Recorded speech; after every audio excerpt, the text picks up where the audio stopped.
Gold, trusted gold buyers. మీరు తాకట్టు పెట్టిన బంగారాన్ని విడిపించి ఈ రోజు ఉన్న మార్కెట్ ధరకు కొనబడను.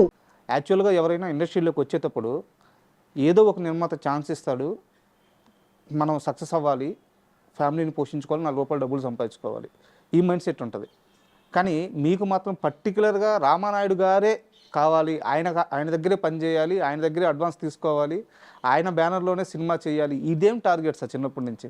అంటే సార్ నేను కాలేజ్ చదువుతున్నప్పుడు జ్యోతి చిత్ర సితార పేపర్లు వచ్చేసారు. అవి దాంట్లో ప్రొడ్యూసర్ అంటే రామానాయుడు గారు కనిపించేవారండి. ఆయన తెల్ల టోపీ పెట్టుకుని, తెల్ల డ్రెస్ వేసుకుని, అంటే ఒక మెగాఫోన్ పెట్టుకుని ఆ కాల్ మీద కాలేజ్ కూర్చుని ఉండడం, అంటే ఆ డైరెక్టర్లో ఏదో సీన్ పేపర్ చెప్తే నేను పక్కన నిలబడి చూడడం, ఇవన్నీ చూస్తుంటాను.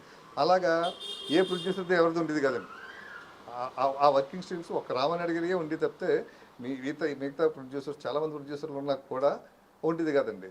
ఆ తర్వాత చూస్తుంటే ఆయన పరిచయం చేసిన డైరెక్టర్లో అప్పటికే నేను చదువుకుంటున్న రోజుల్లోనే 20 మందిని పరిచయం చేసేవారు, 21 మందిని పరిచయం చేసేవారు వస్తుండేది పేపర్లు. సరే నాకు కసి పెరిగిపోయింది. అంటే నాకు సినిమా ఇంట్రెస్ట్, మా ఇంట్లో ఎవరికి ఇంట్రెస్ట్ లేదు సార్. ఇది మా మదర్ గవర్నమెంట్ ఎంప్లాయీ, మా ఫాదర్ గవర్నమెంట్ ఎంప్లాయీ. నన్ను ఒక గవర్నమెంట్ ఎంప్లాయీ చేద్దాం అనుకున్నారు. నాకు ఇంక కాలేజీకి వెళ్ళిన దగ్గర నుంచి సినిమాల మీద ఇంట్రెస్ట్ పడడంతో ఇంకా వాళ్ళు అదేంటి ఇదేంటంటే కొన్ని నేను పట్టించుకున్నాను కాదు. నేను జ్యోతి చిత్రంలో కట్ చేసుకున్నాను కటింగ్ చేసి ప్రేమ ఖైదీ సినిమా అండి. అది ఈవీవి సత్యనారాయణ గారు హరీష్కి డైలాగ్ చెప్తున్నారు అదంటే పక్కన రామారెడ్డి గారు నిలబడి ఒకటి ఉందండి. నేను దాన్ని కట్ చేసేసండి ఈవీవి గారి ఫేస్లో నా ఫేస్ పెట్టుకుని black and white photo face పెట్టి దాన్ని జిరాక్స్ తీసుకుని దాన్ని కట్ చేసి నేను పెట్టుకుని అనమాట. పెట్టుకుని అండ్ నేను చూసుకుంటే నేనే డైరెక్టర్, రామానాయుడు గారు ప్రొడ్యూసర్ అని ఫీల్ అయిపోయి నేను ఒక కథ రాసుకునండి. అప్పుడే మృత్యుంజయుడు అని ఒక కథ రాసుకునండి. నిర్మాత రామానాయుడు, దర్శకత్వం మహేష్. అలా రాసుకుంటే మా ఇంట్లో కూడా నన్ను ఒక లూజ్ అయిపోయింది ఇది అనుకునేవారండి. ఏంటి అసలు సినిమా ఫీల్డ్ అంటే ఏమనుకుంటే ఎవరో తెలియదు మనకి, అక్కడ ఏమీ లేదు, రామానాయుడు గారి పేరు పెట్టుకోవడం అంటే ఇదేంటనేసి నన్ను రకరకాలుగా చూసేవారు. అనుకోకుండా నాకు చిన్నతనంలో నాకు మ్యారేజ్ కూడా అయిపోయిందండి. మ్యారేజ్ అయిపోవడంతో అయినా కూడా నా మైండ్ సెట్ మారలేదు సార్. సినిమా ఫీల్డ్కి వెళ్ళాలని పిల్లలు కూడా పుట్టేశారండి. ఇంకా నేను బరువు అయిపోయాను ఇంట్లో. ఇటు మా అత్తగారి ఇంట్లో బరువు అయిపోయాను, మా అమ్మగారి ఇంట్లో కూడా బరువు అయిపోయాను. ఇంకా ఆ టైంలో నా వైఫ్ ఏంటి ఇలా టైం వేస్ట్ చేసుకోవడం, ఒకవేళ ఇంట్రెస్ట్ ఉంటే చెప్పు, వెళ్ళిపోదాం హైదరాబాదు చెన్నై ఎక్కడో ఉంది కదా, వెళ్ళి అక్కడ ట్రై చేసుకుని ఒక సంవత్సరం ప్రయత్నం చేద్దాం, కుదిరితే ఉందాం, లేదంటే వెనక్కి వచ్చేద్దాం. అక్కడ తను సపోర్ట్ చేస్తే నేను వెనక్కి రావడం అనేది పెట్టుకోవద్దు, అక్కడికే వెళ్ళి ఉండాలి అంతే కదా, అలా ఫిక్స్ అయిపో. మరి కష్టాలు పడవలసి వస్తుంది. నేను చదివాను. రామారావు గారు, నాగేశ్వర గారు వీళ్ళంతా పార్కుల్లో పడుకున్నారట, మంచిలు దాగి బతికి గడిపారట. ఇటువంటి రోజులు జరిగేది పెద్ద వాళ్ళందరికీ చెప్పలేం మనకు కూడా. నేను ఒక్కసారి వెళ్ళిన తర్వాత వీళ్ళెవరి దగ్గర నుంచి ఏది ఆశించను, దానికి ప్రిపేర్ అయ్యంటే నా వైఫ్ కూడా సరే ఉందండి. సో అలా రావడం, అక్కడ సురేష్ ప్రొడక్షన్స్లో జాయిన్ అవ్వడం, అసిస్టెంట్గా జాయిన్ అయిన 5 ఇయర్స్లోనే మీకు తొలి సినిమా అవకాశం వచ్చేసింది. అయితే రాజశేఖర్ శివయ్య సినిమా మీ లైఫ్ని టర్న్ చేసిందంటే ఎలాగా? అంటే సార్ అది శివయ్య సినిమాకి ఆ టైంలో రాజశేఖర్ గారు సినిమా చేయాలనుకున్నారు నాయుడు గారు సురేష్ ప్రొడక్షన్స్లో ఉండి. ఓకే. ఆయనకి గ్యాప్ అండి, రాజశేఖర్ గారికి సినిమా లేవు అప్పుడు 1 year నుంచి గ్యాప్ అండి. మా రామానాయుడు గారు కూడా రాజశేఖర్ గారితో సినిమా చేద్దాం అనుకున్నారు. కథ కోసం చూస్తున్నారు అనమాట. కథ కోసం చూస్తున్న టైంలో అనుకోకుండా నాకు పోసాని మురళి గారు కనిపించి ఒక చోట ఏదో టాపిక్ వస్తే ఇలా కథ ఉందంటే నా దగ్గర కథ ఉందని ఉన్నాను. పోసాని మురళి గారు నాకు కథ చెప్పారు. బాగుంది సార్, చిన్న కరెక్షన్ చేసుకుందాం అన్నట్టు ఓకే అన్నారైనా అని నేను రామానాయుడు గారికి చెప్పాను. చెప్తే లోపల పోసాని మురళి గారు ఏమన్నారంటే, మహేష్ నాకు నాయుడు గారి సంస్థ వచ్చి రావట్లేదు అయ్యా అని. ఏమన్నాను, 3 కథలు ఇప్పుడు వచ్చి 3 కథలు తీసుకెళ్ళాను, డేట్లు అనౌన్స్ చేసేసి అన్ని అనౌన్స్ చేసేసి లాస్ట్ మినిట్లో క్యాన్సిల్ అయిపోయాయి. లాస్ట్ మినిట్కి ఒక వారం రోజులు ఉంటుందని క్యాన్సిల్ అయిపోయాయి. అక్కడ నాకు ఎంట్రీ లేదయ్యా. ఓకే. లేదంటే ఈ సినిమా నేను నాయుడు గారు నేను బాగా ఇష్టం అండి, సురేష్ బాబుకి బాగా ఇష్టం, అక్కడ స్టోరీ డిపార్ట్మెంట్లో కూడా నేను ఉంటాను. నేను ఎవరైనా మంచి కథలు చెప్తే నేను వాళ్ళు రికమెండ్ చేస్తుంటాను. ఆ రికమెండ్ చేసిన కథల్లోనే ఒకటి ప్రేమించుకున్నారు ఆ కథ కూడా. అలాగే మీరేమైనా కథ చెప్తే బాగుంది, నాకు నచ్చింది కాబట్టి నేను నాయుడు గారు చెప్తాను సార్. సరే అంటే నాయుడు గారి కథ చెప్పామంటే ఆయన చెప్పాను నాయుడు గారికి, ఇలా మురళి గారి దగ్గర కథ ఉందని ఆయన వచ్చి చెప్పారు నాయుడు గారికి. నాయుడు గారికి కూడా బాగా నచ్చింది. నచ్చిన తర్వాత డైరెక్టర్ని ఎవరిని పెడదాం అనేసి ఒకటి అనుకుని నాయుడు గారు ఫస్ట్ మహేష్ నువ్వు చేయవయ్యా అన్నారు. నాకు భయం వేసిందండి. అంటే చేయడానికి భయం ఎందుకు భయం వేసిందంటే అండి నేను మెంటల్గా ప్రిపేర్ అవ్వలేదు. అవును. నేను డైరెక్టర్ అవుదని నాయుడు గారు అంత స్పీడ్గా అంటారన్న మాట నేను అనుకోలేదు. నేను మెంటల్గా ప్రిపేర్ అవ్వలేదండి. అప్పుడు సురేష్ వర్మని డైరెక్టర్ ఒక ఆయన సురేష్ వర్మన్ ఆయన అవును. ఆయనతో సురేష్ బాబు గారు జర్నీ చేశారండి. వెంకటేష్ బాబు తోటి సినిమా అనుకుని ఆయన దాదాపు ఒక 7-8 నెలలు కూర్చున్నారు. సురేష్ వర్మ అంటే భాష కాదండి, ఆయన సురేష్ కృష్ణ గారు అండి. Okay okay. సురేష్ వర్మని మనసంతా మనసు ఇచ్చి చూడు సినిమా చేశారు కదా. Okay okay. Shivayya cinema director ఆయన. ఓకే. శివయ్య సినిమా డైరెక్టర్ ఆయన అంటే ఆయన వెంకటేష్ బాబుతో సినిమా అనుకుని జర్నీ చేశారండి. ఆ లాస్ట్ మినిట్లో ఏమైందంటే దీనికన్నా బెటర్గా చెప్పారు ఇంకొక తమిళ డైరెక్టర్ తిరుపతి స్వామి చెప్పడంతో గణేష్ అని ఆ టైటిల్, యాక్చువల్గా గణేష్ అని టైటిల్ సురేష్ వర్మ ఉంది టైటిల్. ఓకే. ఆ గణేష్ టైటిల్ దానికి పెట్టండి ఇంకా తిరుపతి స్వామితో సినిమా స్టార్ట్ చేశారు. ఈ సురేష్ వర్మ ఖాళీగా ఉండిపోయాడు. ఖాళీగా ఉండిపోయి అతను నా దగ్గర ఫీల్ అయిపోయాడు. ఏంటి మహేష్ ఇలా జరిగిందేంటి, నాకు వచ్చిన అవకాశాలు బయట వదులుకున్నాను నేను. వెంకటేష్ పిక్చర్ చేస్తాను కదా, సురేష్ వర్షన్స్లో పెద్ద సినిమా చేస్తాను కదా అనేసి, ఇప్పుడు ఈ సినిమా లేకపోతే బయట నేను తలగా ఎత్తుకోలేను, నా పరుగు పోయినట్టే కదా అని బాధపడితే ఇదే విషయం రామారావు గారికి చెప్పాను మాట. సార్ నేను కాదు సార్ డైరెక్ట్ చేయడం, సురేష్ వర్మని పెడతాం సార్ అతన్ని అని ఆయన ఒక సెంటిమెంట్ ఒకటి గుర్తు చేశాను.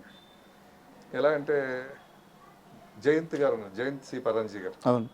ఆయన సురేష్ పర్సన్స్లో ఒక సినిమా స్టార్ట్ చేశారండి. అప్పుడు నేను సురేష్ పర్సన్స్లో ఎస్టినేట్గా కూడా ఇంకా ఎంట్రీ అవ్వలేదు.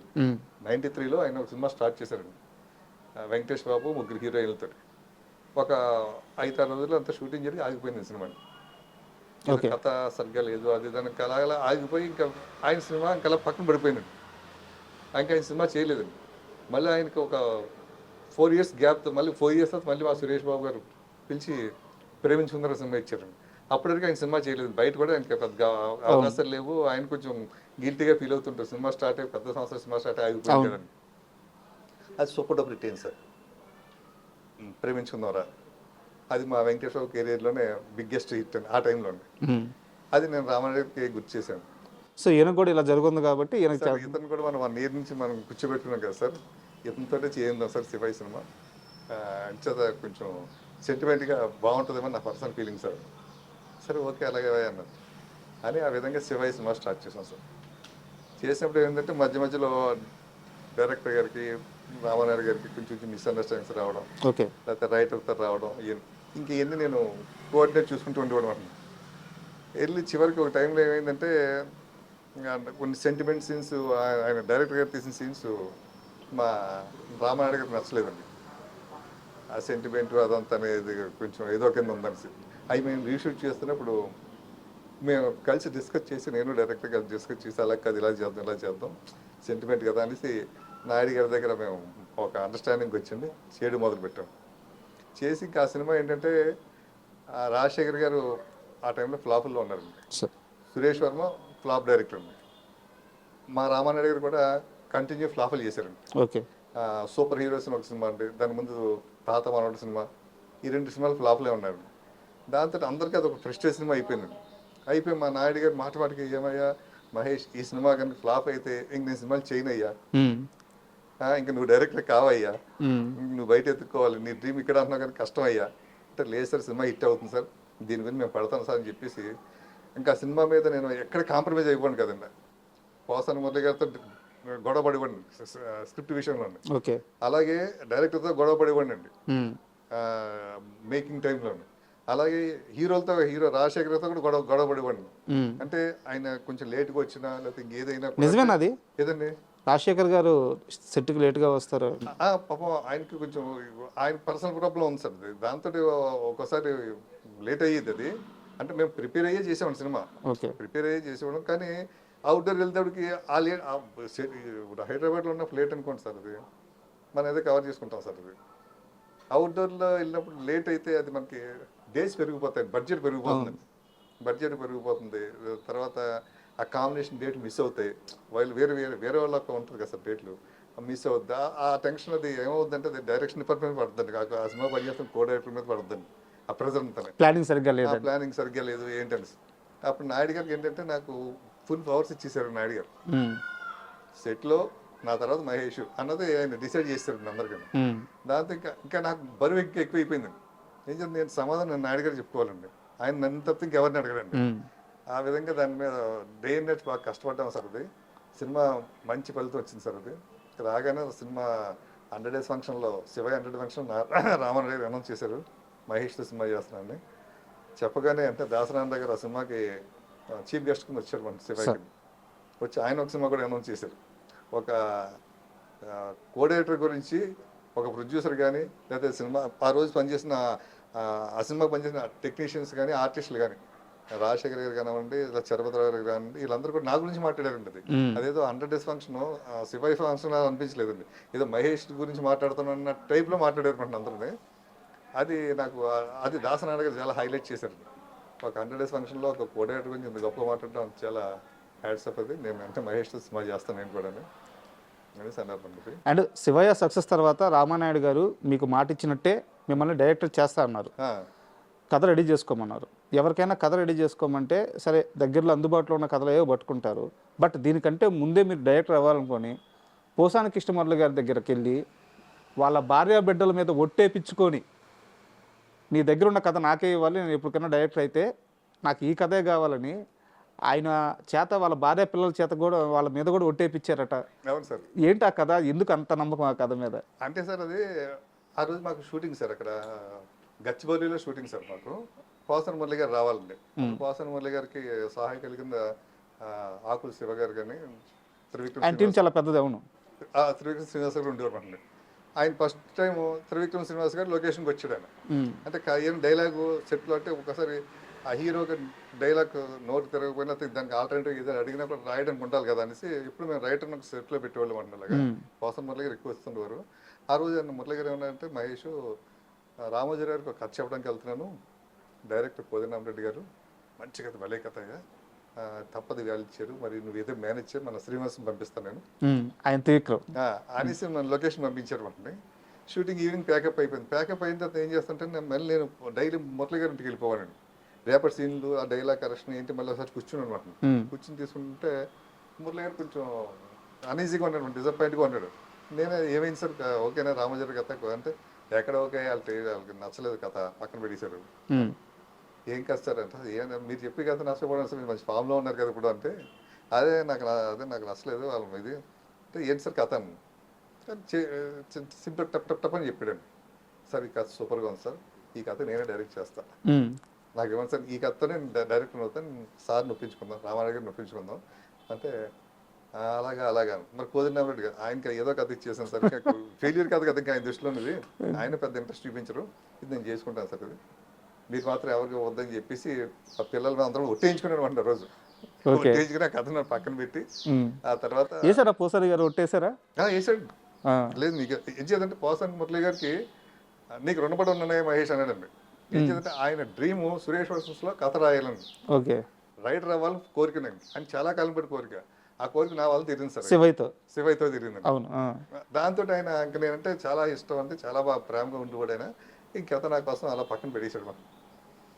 బట్ నాకేంటంటే ఆ కథ స్టార్ట్ అవ్వలేదు సార్. ఫస్ట్ ఈ కథ మీ దగ్గర ఉన్నప్పుడు సరే నాయుడు గారు పిలిచి వేరేదో ట్రై చేద్దామని చెప్పేసి ప్లాన్ చేశారు. మీరు ఆ కథ మీద కూర్చున్నారు, రెండో కథ మీద కూర్చున్నారు. అది సరిగ్గా కుదరట్లేదని చెప్పి పరుచూరి గోపాలకృష్ణ గారిని తీసుకొచ్చి ఒక హీరోకి చెప్పిస్తే, ఆయన వర్షన్ ఒక హీరోకి చెప్పిస్తే కనీసం ముందుదైనా కాస్త బాగుంది కానీ ఇది అసలు బాగలేదన్నారంట. ఎవరు? And for more videos, please subscribe to iDream. Please subscribe to iDream. Please subscribe iDream. And please subscribe to iDream. For more videos, subscribe to iDream. please like, share and subscribe to the channel. Congratulations, iDream. Subscribe to iDream. Subscribe to iDream. So subscribe to iDream Media. iDream ki iDream team andarki huge congratulations. Please subscribe iDream Media. Please subscribe to iDream. Subscribe iDream. Please subscribe to iDream. iDream అంటే నా కళల channel subscribe చేసుకున్న నోరు తిరుగుతలేదు, మీరైతే గంట గుర్తు కొట్టండి. For more such videos, please subscribe to iDream. Subscribe to iDream. Please subscribe to iDream. Please subscribe iDream Media. Please do subscribe to iDream. Please subscribe to iDream Media. For best entertainment and information, please subscribe iDream. And don't forget to subscribe to iDream.